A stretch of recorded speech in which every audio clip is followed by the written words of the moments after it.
দীর্ঘ ১৬ বছর পর অন্তর্বর্তী সরকার আবারও প্রাথমিকে বৃত্তি পরীক্ষা ফেরানোর উদ্যোগ নিয়েছে। প্রাথমিক ও গণশিক্ষা মন্ত্রণালয়ের নির্দেশনা মেনে এরই মধ্যে একটি খসড়া নীতিমালা তৈরি করে তা জমা দিয়েছে প্রাথমিক শিক্ষা অধিদপ্তর। এই বিষয়ে এক দফা বৈঠকও হয়েছে। খুব দ্রুত এই নীতিমালা আনুষ্ঠানিকভাবে প্রকাশ করা হবে বলে জানা যায়। একসময় প্রাথমিক বিদ্যালয়ে পঞ্চম শ্রেণী শেষ করার পর বৃত্তি পরীক্ষা নেওয়া হতো। তাতে উত্তীর্ণদের মধ্য থেকে মেধা তালিকায় জায়গা পাওয়াদের দেওয়া হতো মাসিক হারের বৃত্তির টাকা। ২০০৯ সালে চালু হয় প্রাথমিক শিক্ষা সমাপনী পরীক্ষা। সে বছর থেকে বন্ধ হয়ে যায় বহুল কাঙ্ক্ষিত এই বৃত্তি পরীক্ষা।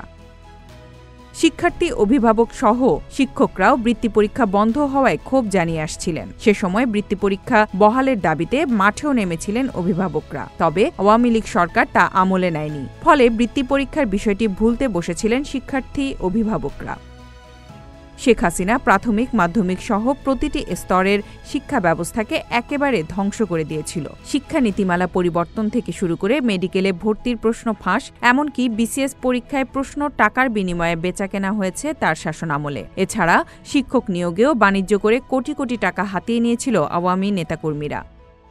দীর্ঘদিন পর বৃত্তি পরীক্ষা ফেরানোর খবরে খুশি অভিভাবকরা। অন্তর্বর্তী সরকারের হাত ধরে আবারও নতুন বাংলাদেশের শিক্ষা ব্যবস্থা উন্নত হবে বলে প্রত্যাশা সকলের।